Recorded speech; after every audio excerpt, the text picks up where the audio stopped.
well-worn field guides filled with tiny numbers, a specialized net equipped with hidden pockets, and metal bands engraved with unique markings are all part of a new exhibit at the Nature Center at Steel Creek Park. Together, they showcase the practice of bird banding and honor the work of the late Richard Lewis, a master bird bander who documented the migratory and breeding habits of birds in East Tennessee and beyond for more than 3 decades. Presented by the Friends of Steel Creek Nature Center and Park in partnership with the City of Bristol, Tennessee, the exhibit is called Bird Banding: Richard Lewis at Home in the Field. It includes many items on loan from the Lewis family, and Philip Lewis said that he hopes that the collection will provide insight into his father's fascination with birds and lifelong efforts to make new discoveries. He was very hardworking in this. This birding is not, everybody thinks you just go out and look at birds, but no, it's a lot of studying that he did on his own. I remember growing up and he had these tapes where he would listen to bird sounds and bird calls and studying field guides and things, and then just being in the bush with him, he walked a lot, just going to different places, looking at birds and studying them and seeing where he can find them and things like that. Although he enjoyed a career as a computer programmer, Richard held a master's degree in biology with a specialization in ornithology. He became involved in bird banding while in college and was a master bander for the final 15 years of his life. Master banders are a select group certified by the U.S. Geological Survey to safely catch birds in pocketed nets called mist nets. Specific details about each bird that lands in the nest, such as its size and color, are recorded on a data sheet along with a 9-digit number from a tiny band placed on the bird's leg. The bird is then released and the information is recorded on an official database. If the bird is ever recaptured, the number can be traced to reveal critical information about the migratory habits of the species. He would be part of larger projects whenever they would see a trend in a particular type of bird that increased or declined, because his data went to the USGS and they informed him. A few years back, they had a really big drop in warblers, and his data was part of that, proving it, because this normal amount of people that how many birds he catches compared to everybody else what they're catching too. He was part of a larger network of bird banders that data went into. He did have some catches where he had some state records where he was the only person to, I know, band a rufous hummingbird in Virginia, which is a West Coast species of hummingbird. He had several birds that he caught over a large span of time where they were really old, probably the oldest record of that bird. Every once in a while he would catch something that he banded, but the real thrill would be when somebody else caught something he banded, especially when it was a long ways off. Every once in a while he'd get note that somebody in South America found one of his bands where a bird had flown to South America. Heather Gallagher, now the manager of Nashville's Beeman Park Nature Center, was introduced to bird banding by Richard many years ago. Now a bird bander herself, she said this work inspired her own career. Richard truly inspired me as a naturalist with the marriage of his data collection and research as well as interpretation. He had an incredibly kind soul. He was incredibly patient with not only children and families, but also adults that were seeing these birds for the very first time.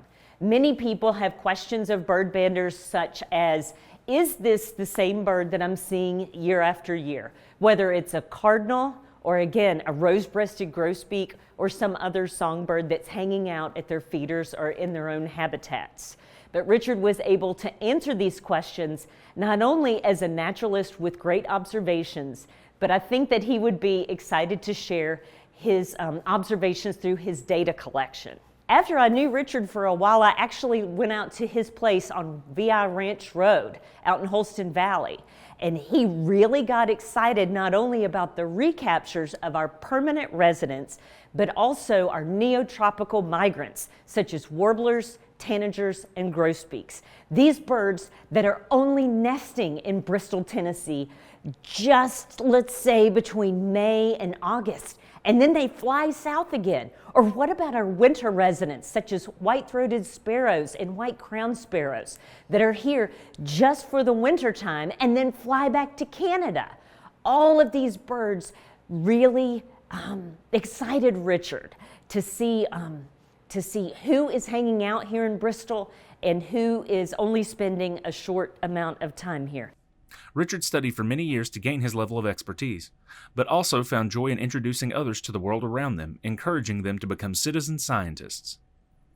One of his favorite ways to do that was by setting up his bird banding station during the annual Wildlife Weekend celebration at Still Creek Park. He was a favorite presenter there for 27 years. He was a staple of that activity.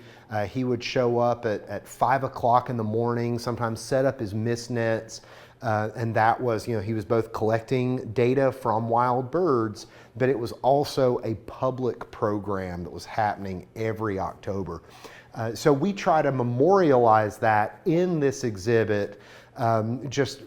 It's one of those things that you don't know what you've lost until it's gone, and we realize that portion of our Wildlife Weekend event is an unfillable hole, and so the best that we can do is recreate some sense of that in this exhibit. He loved doing that. He loved taking somebody that was young, just getting into their bird banding or even just their naturalist career, and helping them out.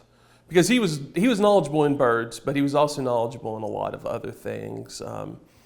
Bog turtles, he had a lot of emphasis in that as well, and a few other things. But anybody that had really showed a desire to become a naturalist or anything in the biological section, he loved helping them out.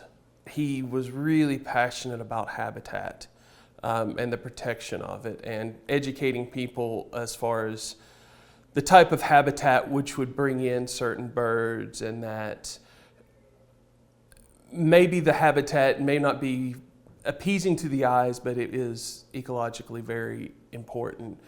Native Tennessee grass was a very big passion of his, that he worked really hard and was really proud of the Stills Creek when they first started putting in their native grass up on the hill, and the ecosystem that it brought in and the birds that it brought in, at least here, that he was very happy when they did that. And just I think that's the biggest thing that he was really passionate about, as far as teaching and educating people who may not know or may not be as excited about birds themselves, but about the habitat. To introduce Richard to those who've never had the opportunity to meet him face to face, the new exhibit includes a reproduction of his bird banding station, photos of the many birds he studied over the years, and the tools he used to document his findings. Bird banding really checks all of the boxes of the Nature Center's mission. The Nature Center's mission, we have 3 big action words. We research, we educate, and we conserve.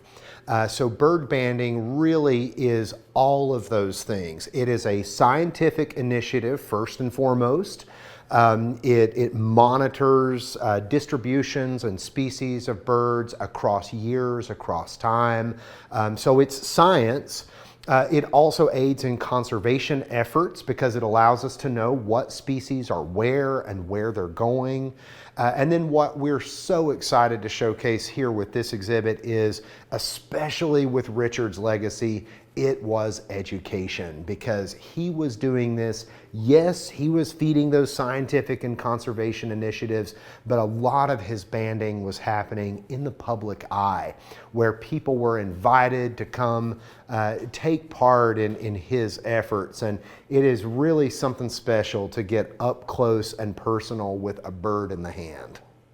So an important thing to note about this exhibit is that this is one of our temporary exhibits in our Lakeview Gallery. So we're finishing this up in early March, but it is going to be available for a limited time only. So we're only going to feature this exhibit for about 6 months. So we're open 7 days a week. Bring the family and come check it out. This is a way for his life's work to be seen by people, and he had a passion to teach people on this, and this will help continue to teach it even after he's gone. and maybe it can inspire somebody that might want to get into this and might want to make this a career, because there's fewer and fewer bird banders, and it's such important data that is being collected for people to band birds.